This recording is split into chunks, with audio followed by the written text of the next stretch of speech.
This is the D&K pre-marker.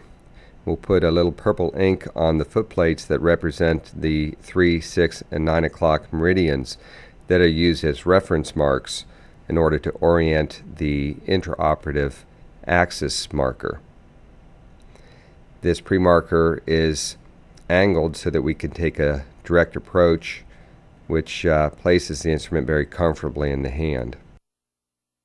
Performed with the patient sitting or standing and looking straight ahead at a distant object, and that gives us the pre-op 3, 6, and 9 reference marks that we'll need to orient the IOL axis marker. We can now set the foot plates of the D&K axis marker to the desired axis for the IOL orientation and ink the foot plates. Lining the positioning holes up with the previously made reference marks and depressing the marker onto the globe marks the proper axis for IOL orientation. This process is repeated for marking the intended axis for the incision.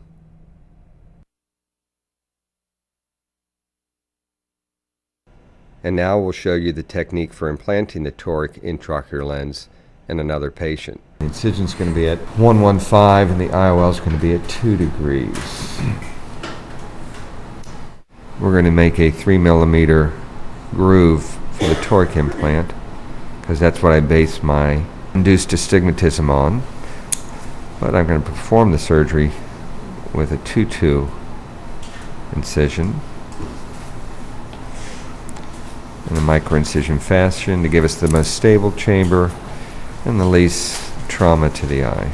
Alright, we'll be using the 45-degree micro-Kelman tip designed for micro-coaxial phaco with a special infusion sleeve.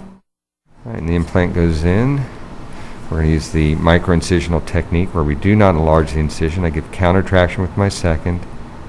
As it's delivered into the bag, I'm going to rotate because I fold the lens a little bit different than most. I fold it against the opposite the drawing. And now I'm going to rotate this lens. 3 little dots near the periphery of the lens are going to be oriented just shy, just a little bit counterclockwise of the final intended axis. That way when I remove the viscoelastic, it won't over-rotate and I won't have to continue to rotate it further. I'm just teasing this along. It's a little bit difficult to see because of the fuchs guttata. I'm just teasing it along. Now we're about 10 or 15 degrees shy of the final axis placement.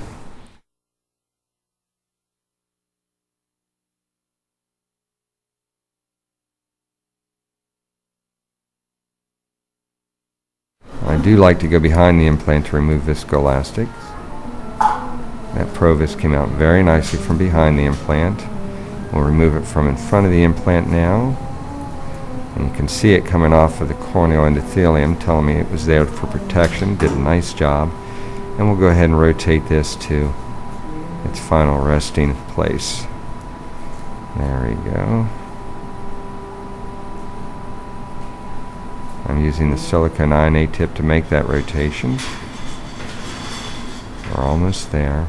We do it in small increments and then sit back and see what it looks like. That looks real good.